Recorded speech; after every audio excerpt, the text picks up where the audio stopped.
원래 이제 설교는 서론, 본론, 결론 뭐 이렇게 진행이 되는데 오늘 본문을 제가 읽어보니까 오늘 설교는 그냥 한 절 읽고 한 절 설명하고 이게 적합하겠다라는 그런 생각이 들었습니다. 그래서 오늘 설교는 제가 한 절 읽고 그 구절 설명하고 8절까지 하면 끝나는 그런 설교입니다. 어떤 책에 이 시편 101편을 이제 설명하고 있는 책을 보니까 그 제목을 하나 붙였는데 오늘 이제 우리 성경에는 다윗의 시라고 되어 있는데 그 책에 보니까 다윗의 결심, 왕의 결심이라고 하는 그런 부제가 붙어 있었습니다. 실제로 오늘 우리는 한 번 읽었지만 저는 말씀을 준비하면서 여러 번 읽어보니까 다윗의 결심이 여기에 기록되어 있습니다. 요약하자면 다윗이 그렇게 결심합니다. 하나님, 제가 하나님처럼 살고 싶습니다. 하나님, 제가 하나님을 닮고 싶습니다. 왕의 자리에 있었다면 하나님, 제가 왕으로서 하나님의 통치의 모습을 그대로 닮아 나도 그렇게 통치하고 싶습니다. 만약에 왕의 자리에 있기 전이라면 하나님, 저는 인간적으로 개인적으로 하나님 닮은 사람으로 살아가고 싶습니다 라는 그런 결심이 있는 그런 본문입니다. 여러분 1절 보시면 내가 인자와 정의를 노래하겠나이다. 인자와 정의, 여러 번 말씀드렸지만 성경에서 중요한 단어가 이제 몇 가지 있는데 원어로 보면 조금 더 와닿는 경우가 있죠. 여기 인자라고 하는 단어는 원어로 헤세드라고 하는 단어입니다. 헤세드 하니까 맞아, 들어봤어, 이런 분 계실 거예요. 헤세드는 여기에는 오늘 인자, 참 인자하다, 이런 인자인데 때로는 자비, 때로는 은혜, 때로는 사랑, 때로는 인애, 이렇게 헤세드라는 단어가 우리 성경에서 번역되어 있어요. 헤세드 하면 똑같은 단어로만 번역하면 되는데 어쩔 때는 하나님을 설명하면서 헤세드의 하나님 이렇게 설명하면서 하나님은 참 사랑이 많으신 분이야. 어쩔 때는 헤세드의 하나님을 소개하면서 하나님은 우리 인간에게 무궁한 은혜를 베풀어 주시는 분이야. 어쩔 때는 하나님을 소개하면서 인자라고 하는 오늘 이 단어로 표현하면서 헤세드의 하나님을 참 자애로우시고 따뜻하신 분이야. 이렇게 헤세드라고 하는 단어가 한 단어이지만 성경에서 여러 단어로 번역이 돼요. 하나님의 대표적인 성품이에요. 실패 없는 사랑, 언약에 기초한 사랑, 끊어지지 않는 하나님의 붙드심, 놓지 않으시는 하나님의 열정, 뭐 이런 여러 의미나 그런 단어 속에 숨겨진 그런 하나님의 성품을 대표하는 것이 바로 헤세드예요. 그 다음에 나오는 정의라고 하는 이 단어는 우리가 창세기 공부했으니까 하나님은 공의와 정의의 하나님으로 아브라함을 그렇게 공의와 정의를 행하라고 선택해 주셨고, 선지자들은 공의와 정의를 잃어버린 이스라엘을 향해서 계속해서 메시지를 내었고, 그리고 예수님은 공의와 정의의 왕으로 이 땅에 오셔서 강한 자와 약한 자를 구분하지 아니하시고 똑같은 잣대로 그들을 바라보시고 또 그들을 대해 주시고, 마지막 우리가 죽어서 가는 천국은 완벽하게 공의와 정의가 완성되어져서 더 이상 억울함이 없고 눈물이 없는 그런 것, 약하다고 해서 힘없다고 해서 가진 것이 없다고 해서 괄시받지 않은 모두 다 하나님 나라의 백성이 되는, 그래서 이 공의와 정의도 시편 89편 14절에 보시면 주의 보좌의 기초는 공의와 정의다. 세상을 다스려 가시는 하나님의 통치 원리이고 하나님의 마음인 거죠. 우리를 대하시는 하나님의 그 성품 자체예요. 그래서 오늘 인자와 정의, 헤세드와 미슈파트라고 하는 이 헬라어 이 정의는 하나님 그분의 대표적인 성품을 가리키는 그런 단어예요. 1절에 보시면 다윗은 내가 인자와 정의를 노래하겠나이다. 노래한다는 말은 이제 반복한다는 그런 말이죠. 그래서 다윗의 목표는 하나님의 성품, 하나님의 마음을 제가 반복해서 노래하고, 반복해서 마음속에 새기면서 하나님의 마음, 하나님의 성품을 닮아 살아가고 싶습니다. 저도 하나님처럼 그렇게 살아가고 싶습니다. 1절에 그렇게 고백해요. 자, 2절 한번 보겠습니다. 내가 완전한 길을 주목하오리니, 완전한 길을 주목한다는 것은 하나님이 흠없는 분이잖아요. 완전하신 분. 나도 하나님처럼 거기에 다다를 수는 없지만 내가 흠없이 살고 싶습니다. 내가 완전한 것을 주목한다는 것은 뭘 이렇게 관심을 갖고 지켜본다는 거잖아요. 내가 하나님의 완전함을 내가 바라보면서 내가 내 인생의 그 길을 그렇게 걸어가겠습니다. 정말 흠없이 티 없이 하나님처럼 저도 그렇게 살고 싶습니다. 2절 좀 더 보시면 주께서 어느 때나 내게 임하시겠나이까. 주님 언제 제게 찾아오시겠습니까? 라는 고백입니다. 여러분, 이게 아무나 고백할 수 있는 게 아니에요. 내가 흠과 티가 많고 내가 죄로 가득 차 있으면 주님이 오시는 것이 두려워요. 그분이 내 삶의 자리에 들어오는 것이 부끄러워요. 내가 내 삶이 죄로 가득하면 주님을 모셔드릴 수가 없어요. 방안이 정리되지 않은 채 누군가를 맞아들인다고 하는 것은 사실 굉장히 불편하지 않겠습니까? 그런데 오늘 다윗은 주님 언제 제 삶에 찾아오시렵니까? 주님 저는 준비가 다 됐습니다. 주님 맞이할 준비가 다 됐습니다. 마음의 청소가 다 됐습니다. 제 마음은 주님 모시기에 부끄러움이 없도록 깨끗합니다. 주님 언제 제게 오시겠습니까? 저는 주님을 기다리고 있습니다. 그런 고백입니다. 2절 더 보시면 내가 완전한 마음으로 내 집 안에서 행하리이다. 이 집이라고 하면 그냥 우리가 생각할 때는 우리 집, 가정 생각하지만 그렇게도 쓰이고 성전을 가리키는 단어이기도 하고 또는 직장을 가리키는 그런 단어이기도 하고 또 나라를 통치하는 사람에게는 집이라고 하면 자기 삶의 영역, 그 바운데리라고 그러죠. 그걸 가리켜요. 그러니까 전 나라 전체를 가리키기도 하는 그런 단어예요. 그러니까 집이 그냥 집만 가리키는 게 아니고 집, 사업장, 직장, 내가 있는 곳 어디나.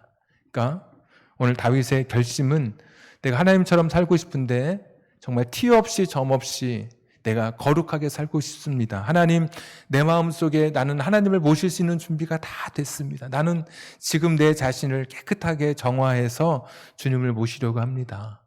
나는 내 삶의 모든 영역에서 나는 완전하게 살아가려고 그렇게 결심합니다. 라고 고백하는 거예요. 참 굉장한 고백이죠.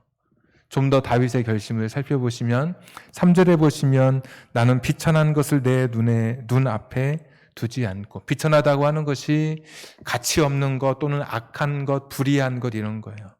나는 그런 것을 보면서 내 눈이 그런 것을 따라가지 않겠습니다. 내 눈이 보는 대로 살아가지 않겠습니다. 성경에서 눈이 보는 것은 항상 인간의 탐욕, 이것을 자꾸 부채질하는 대표적인 기관이 눈이에요. 창세기 3장에 보시면 하와가 선악과를 본즉 먹음직독스럽고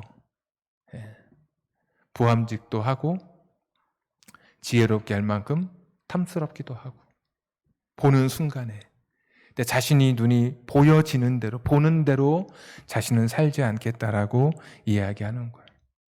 내 눈이 보는 대로 그냥 내가 충동질 받는 대로 나는 살지 않겠다. 또 계속 4절에 보시면 사악한 마음이 내게서 떠날 것이니 그랬죠.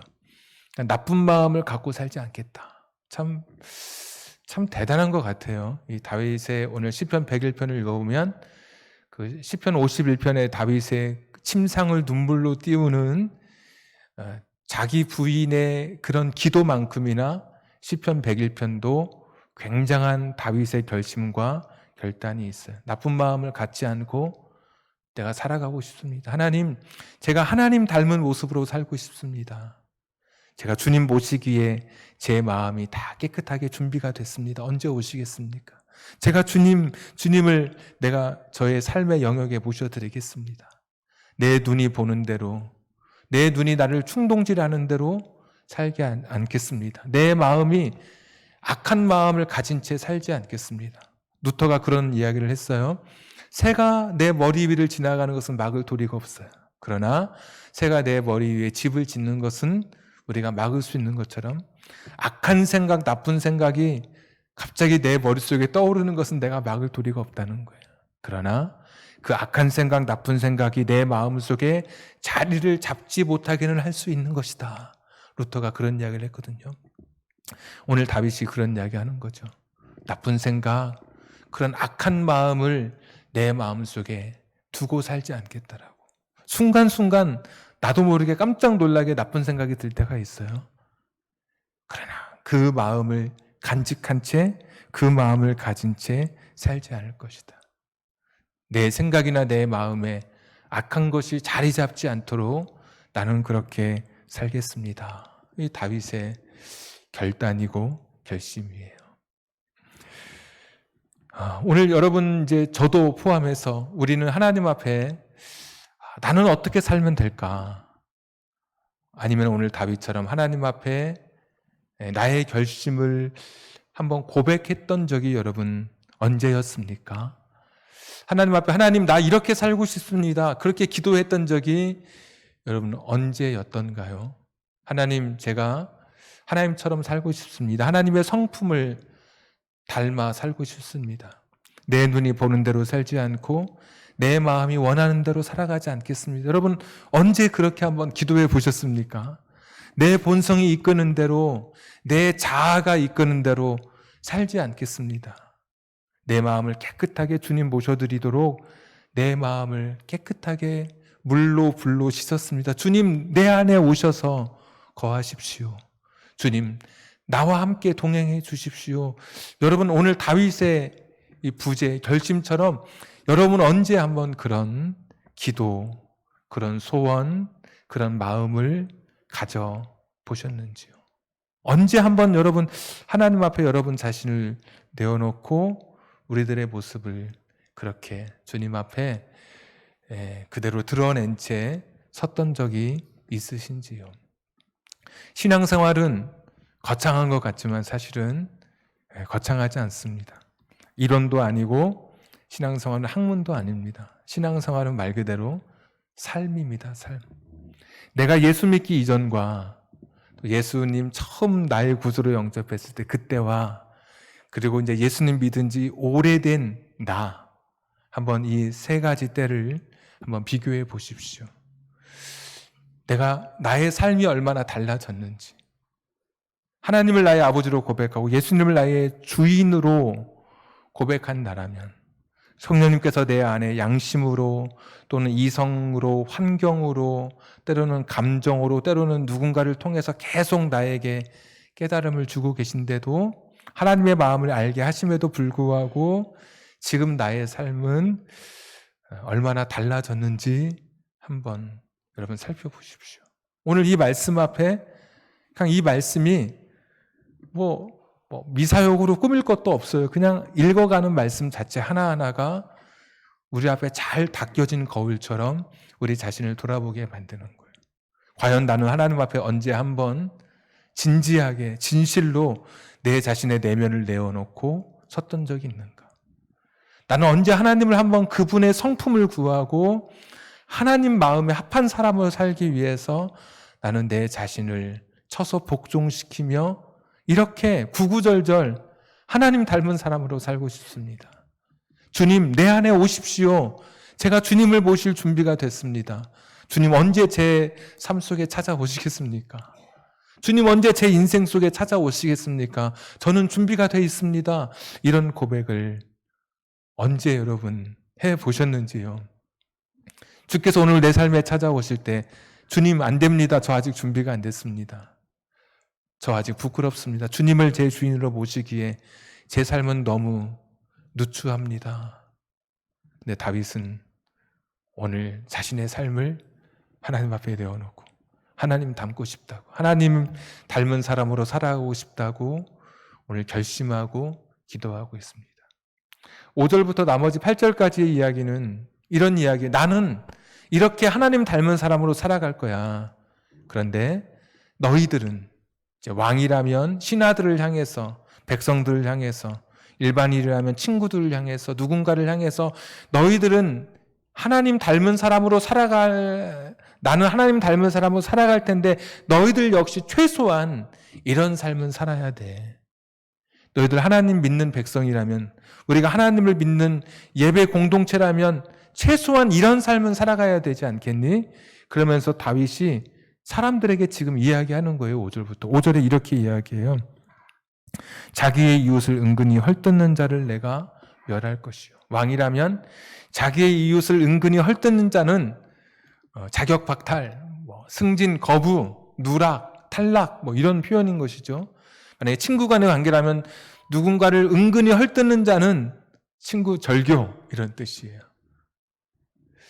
난 정말 하나님 닮아 살아갈 텐데 너희들 최소한 누군가를 은근히 헐뜯는 일은 하지 마라. 그냥 그런 이야기예요. 어려울 것도 하나도 없더라고요. 이해하는데. 근데 참 듣다 보니까, 읽다 보니까 은근히 이 단어가 참 은근하게 와닿더라고요. 은근히 헐뜯는 자를 내가 멸할 것이다. 경험은 없지만 짧은 글에서 읽었는데 여자 3명이면 카페 가서 커피 마시다가 한 명은 화장실 절대 안 간다고 그러죠. 가는 순간에 두 사람이 간 사람 흉을 보기 때문에 절대로 안 가요. 그래서 흔히 하는 말이 화장실 갈래? 같이 가자. 둘이 가요. 나머지 한 사람도 불안해요. 둘이 가면서 무슨 이야기를 할까? 셋이 같이 가요. 진짜인지 아닌지는 몰라요, 제가. 하여튼 그렇다 그래요, 그런 글을. 내 눈에 들보가 있는데 남의 티를 보면서 흉을 보죠, 우리가. 내가 늦는 것은 다 이유가 있어요. 다른 사람이 늦으면 항상 늦는 애예요, 쟤는. 그런 식으로. 다른 사람의 신발을 신어보기 전에는 말하면 안 되는데 그 사람의 입장에서 역지사지 한번 생각해 봐야 되는데 다 내 위주예요. 그러면서 헐뜯어요. 예수님께서 비판하지 말아라. 너희가 비판하는 그 비판으로 할 때 그 비판이 쉬운 성경에 보니까 야 너희들 헐뜯지 말아라. 그렇게 표현되어 있어요.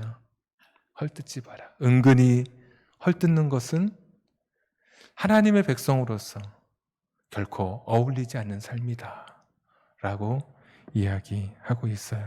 계속 보시죠. 5절에 보시면 눈이 높고 마음이 교만한 자를 내가 용납하지 아니하리로다. 어려울 것 없죠. 교만하게 살지 마. 있다고 너무 그렇게 우쭐대지 마. 없는 사람 앞에서 너무 그렇게 자랑할 것 없어. 여러분, 교만하면 주변에 진실한 친구는 없는 법이죠. 교만하지 마라. 선자여 넘어질까 조심해라. 이런 표현도 있죠. 선자는 넘어져요. 교회 앞에 예배 드릴 때나 어떤 그 교회 생활에 자주 남 앞에 서는 사람은 더 조심해야 돼요. 목사, 여기 대표 기도하시는 분, 찬양 인도하는 사람, 회의할 때 서서 말하는 사람은 조심해야 되는 거예요. 그게 누군가 앞에 설 수 있는 사람은 항상 조심해야 되는 거죠. 오늘 다윗 그런 이야기 하는 거야. 야, 교만하지 마라. 계속 말씀 보시죠. 6절. 내 눈이 이 땅에 충성된 자를 살펴 나와 함께 살게 하니. 충성된 자는 신실한 사람, 그냥 그런 뜻이. 어떤 일을 맡기면 틀림없이 그 일을 해내는 사람, 어긋나지 않게 그 마음 중자에 그 밑에 마음 심자이잖아요. 가운데 중자에 한 마음을 가진 사람, 정확히 그 마음을 정확하게 가진 사람, 흔들림 없는 사람, 이게 충성된 자죠. 그러니까 신실한 사람, 주인이 카운터를 맡길 만한 그런 사람이 되라. 그런 표현인 거죠. 주인이 멀리 며칠 떠나도 CCTV가 달려있지 않아도 너에게 카운터를 맡길 만한 그런 사람이 되라. 그런 사람으로 살아가야지. 우리가 하나님 믿는 사람이고 내가 하나님을 닮아가려고 하는 그런 삶에 있어서는 최소한 너희들이 그렇게 살아야지 이야기하죠. 7절. 거짓을 행하는 자는 내 집안에 거주하지 못하며. 거짓말하지 말고 살아라. 이런 이야기예요. 거짓말은 어울리지 않잖아. 이런 이야기죠. 사탄을 가리켜서 거짓의 아버지 이렇게 이야기하죠. 거짓의 반대말은 진실인데 하나님은 진실하신 분, 우리가 그렇게 고백해요. 하나님은 진실하시고 사탄은 거짓으로 가득 차 있어요. 하나님을 믿고 하나님을 오늘도 입술로 고백하면서도 나는 거짓을 말하는 사람은 지금 사탄을 따라가는 사람이죠. 뭐 어려울 게 하나도 없는 본문에 읽어보니까 뭐 기승전결할 것도 없이 그냥 읽으면 읽는 대로 그냥 잘 박힌 못처럼 우리 가슴을 사실 찌르는 그런 말씀이죠. 은근히 헐뜯지 말아라. 은근히. 교만하게 그렇게 인생 살지 말아라. 누구 가난하다고 깔보지 말고 겸손하게 살아라. 그리고 누군가에게 있어서 누군가를 속이고 또 누군가의 마음을 아프게 하는 거짓말을 하지 말아라. 카운터를 맡길 만한 정말 믿음직한 사람이 되라. 이런 이야기를 다윗이 하죠. 마지막 8절. 아침마다 내가 이 땅의 모든 악인을 멸하리니. 그러니까 아침마다 누가 선하고 누가 악한지 이제 구별을 하겠다, 분별을 하겠다라는 그런 의미에서 오늘 우리의 말로, 우리의 그런 언어로 적용하자면 아침마다 내 삶이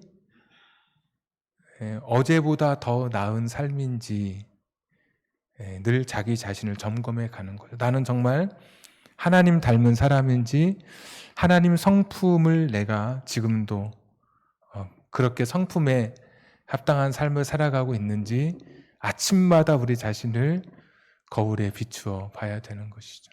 그래서 오늘 말씀의 제목이 지금보다 더 나은 존재로 해요. 그러니까 오늘은, 그러니까 어제보다 지금은 더 나은 존재로 살아가는 것이 이것이 크리스천이라고 생각하고, 오전보다 점심에 양치질하면서 거울을 볼 때 오후는 오전보다 더 나은 존재로 살아가는 삶, 하나님 닮은 사람이 바로 이것이 진정한 기독교인이라고 생각하고 있습니다. 가정에서 일주일 5번씩 싸우던 가정이 예수님 만나고 직분이 올라가서 일주일에 2번, 1번으로 줄어들면, 제가 표현이 어떨지 모르겠으나 제 표현으로라면 그 사람은 성령에 충만한 상태가 되어가고 있는 거예요. 일주일에 5번씩 죄를 짓는 사람이 한 번만 죄를 짓게 되면 그 사람은 그만큼 지금 성령께서, 하나님께서 그를 지배해 가시는 그런 상태인 거예요. 목사가 되고 장로님 되고 권사님 되고 신앙생활 30년 50년 됐는데 계속 같은 존재예요. 예수 믿기 이전과 더 나은 존재로 변화되지 않아요? 달라지지 않아요? 그러면 제가 볼 때는 굉장한 심각한 위기일 수밖에 없죠.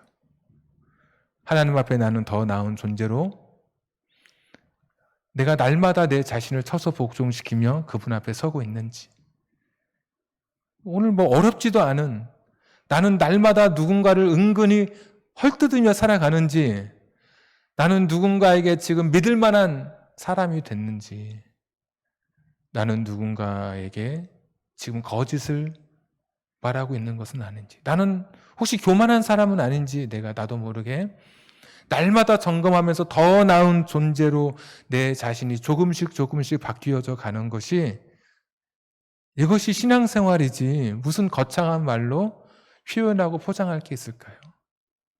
윤리적인 삶이 아니라 하나님을 닮아가기 때문에 하나님의 그 모습을 닮아 살아가는 것이 점점 내가 하나님의 그런 성품을 닮아가는 것이, 그래서 내 삶이 변화되는 것이, 이것이 신앙생활이지 무슨 다른 말로 신앙생활을 1장, 2장, 3장 거창하게 표현할 게 있겠습니까?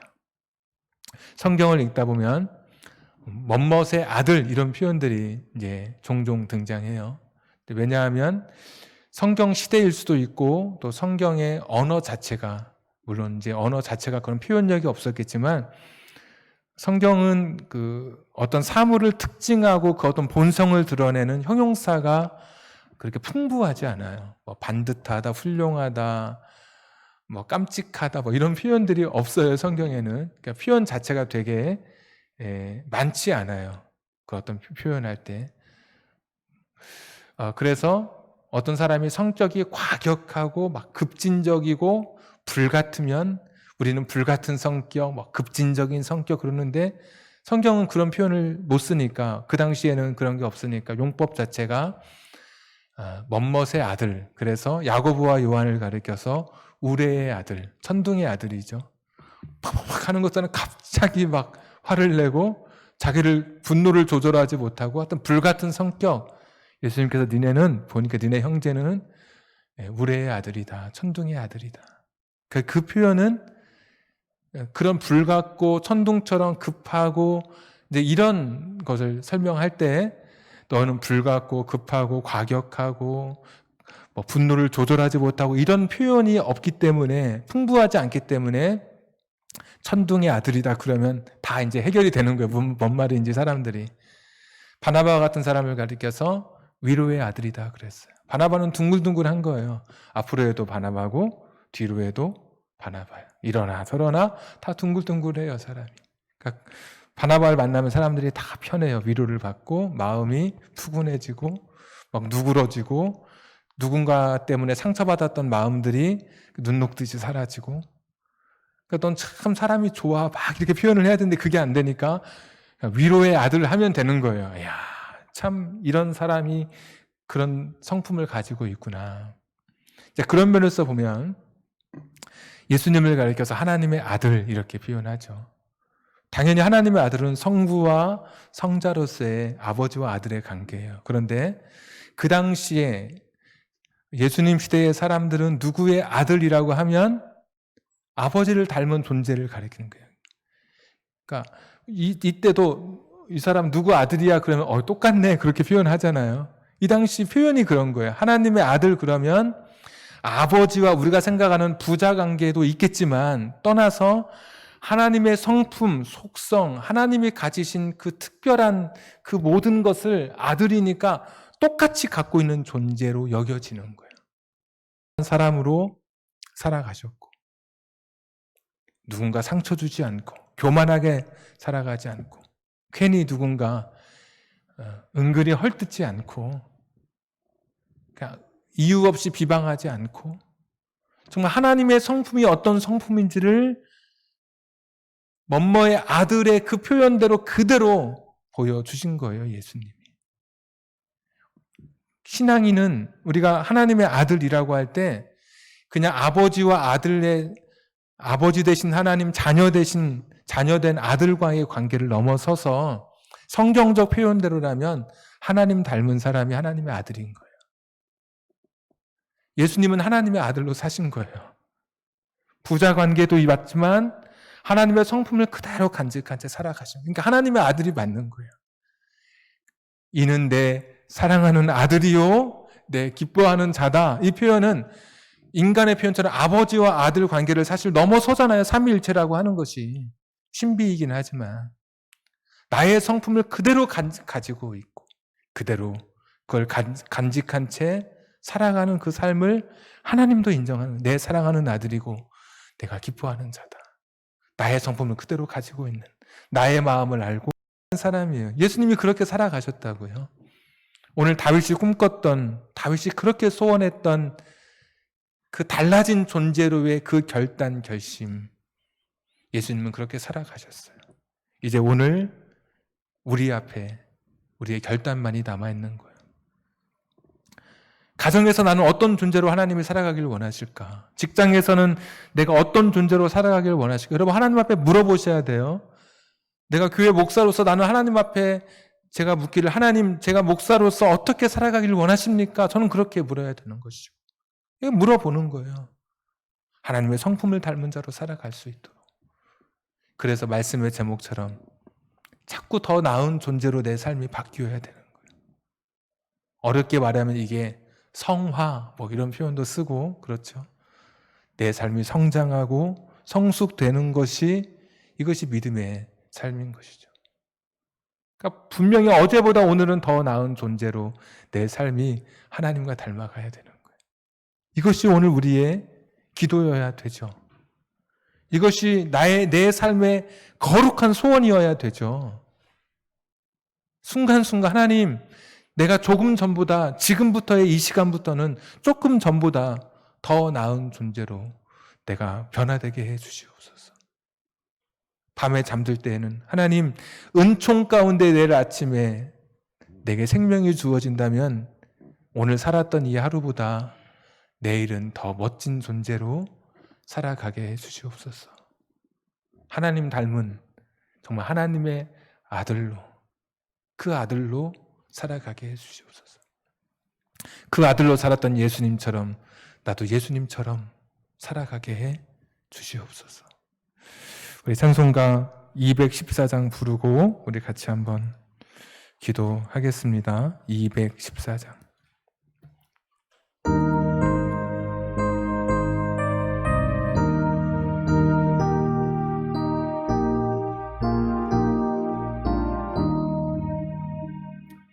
나 주의 도움 받고자 주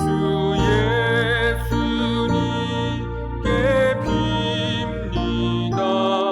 그 구원 허락하시사 날 받아 주소서. 내 모습 이대로 주 받아 주소서. 날 위해 돌아가신 주 날 받아 주소서. 큰 죄에 빠져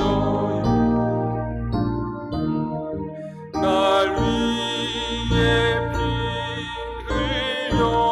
흘렸으니 주 형상대로 빚으사 날 받아 주소서. 내 모습 이대로 주 받아 주소서. 날 위해 돌아가신 주 날 받아 주소서. 내 힘과 결심 약하여 늘 깨어지기 쉬우니 주 이름으로 구원해 날 받아 주소서. 내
기도하겠습니다. 신앙생활은 별다른 게 아닙니다. 하나님의 성품을 본받아 날마다 더 나은 존재가 되는 것이, 그것이 신앙생활인 것이죠. 어제보다 더 나은 존재로 하나님 앞에 서는 것, 어제보다 더 나은 존재로 남편으로, 아내로, 부모로, 또 자식으로 서는 것, 그것이 바로 하나님 기뻐하는 삶 아니겠습니까? 오늘 다윗은 내 눈이 보는 대로, 내 마음이 가는 대로 살지 않겠다라고, 욕심의 본성과 정욕을 이기고 하나님 마음 닮아 살겠다라고 이야기합니다. 날마다 누군가를 헐뜯고 살았다면 그것을 반으로 줄이는 것이 내가 하나님의 아들의 모습일 것입니다. 하루에 2번씩 거짓말했다면 1번으로 줄여가는 것이 하나님의 아들에 합당한 삶이 아니겠습니까? 우리는 여전히 연약해서 늘 깨어지기 쉽고 힘과 결심도 무너지지만, 하나님 다시 한번 오늘 하나님 닮은 사람으로 살아가도록 오늘 같이 결심하면서 기도했으면 좋겠습니다. 우리 시간에 같이 한번 한 1, 2분간 같이 기도하겠습니다. 전능하시고 자비로우신 아버지 하나님, 오늘도 주 앞에 섰습니다. 하나님, 우리의 힘과 결심은 약하여 넘어지기 쉽고 깨어지기 쉽습니다. 하나님 아버지, 오늘도 도와주시옵소서. 주님의 마음을 붙들고 살아가오니, 주님의 마음에 합당한 삶으로 살아가오니, 주님 기뻐하는 삶을 살아가게 하여 주시옵소서. 하나님의 마음, 예수님의 마음을 품고 더 나은 존재로 살아가게 해 주시옵소서. 지금보다 더 나은 존재로, 날마다 더 나은 존재로 서게 해 주시옵소서. 여호와 자비로우신 아버지 하나님, 오늘도 엎드려 있습니다. 하나님 아버지, 오늘도 주 앞에 섰습니다. 주님, 날마다 하나님 기뻐하시는 삶으로 변화되며 살아가게 하여 주시옵소서. 내가 어떻게 살아가는 것이 하나님 기뻐할 것인지 오늘도 기도하며 결단하며 깨닫게 해주시고, 하나님의 말씀을 거울 삼아 내 자신을 비추어 보게 해 주시옵소서. 주님, 함께 해주시기를 빌고원합니다. 긍휼히 여겨주시옵소서. 인도해 주시옵소서. 내 모습 이대로 주 받아 주소서. 내 모습 이대로 주 받아 주소서. 날 위해 돌아가신 주, 날 받아 주소서. 전능하신 아버지 하나님, 하나님의 말씀을 거울 삼아 날마다 더 나은 존재로 설 수 있도록, 날마다 우리 자신을 쳐서 복종시키며 하나님 닮은 사람으로 살아갈 수 있도록 오늘 이 시간도 우리의 마음을 주장해 주시옵소서. 하나님의 그 마음, 예수님의 그 성품을 본받아 아버지로서, 어머니로서 자식에게 하나님의 마음으로, 예수님의 마음으로 자식 앞에 내가 믿는 부모인 것을 보여주며 살게 해 주시옵소서. 내가 자식이라면 내가 믿는 자식인 것을 부모에게 보여주며 살아갈 수 있도록 주님, 저희를 붙잡아 주시옵소서. 직장 생활하고 있다면 내가 하나님 닮은 사람으로 직장인의 삶이 어떤 삶인지를, 우리의 빛을 세상에 비추며 살아가는 그런 사람들 되게 해 주옵소서.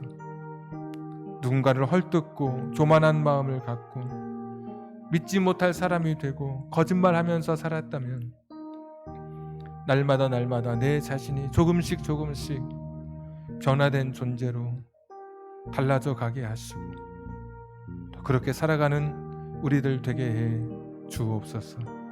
귀한 예물 드린 손길들 하나님의 시간에 하나님의 방법으로 풍성하게 채워 주옵소서. 코로나로 인해 고통받는 이웃을 하나님 불쌍히 여겨주시고 저들의 눈물이 속히 닦여지게 해 주옵소서. 이제는 우리 구주 예수 그리스도의 은혜와 하나님 아버지의 극진하신 사랑하심과 성령님 감동 감화 내주 충만하심이 하나님 닮은 사람처럼 날마다 말씀을 거울 삼아 다윗처럼 결심하며 그 하나님의 마음으로 이 세상 살기를, 그래서 더 나은 존재로 내가 이 세상 앞에 서기를 소원하고 결단하는 우리 사랑하는 성도님들 위해, 저들의 가정과 직장과 사업장과 환경과 인생의 꿈 위에 지금부터 영원까지 함께 하시기를 간절히 축원하옵나이다. 아멘.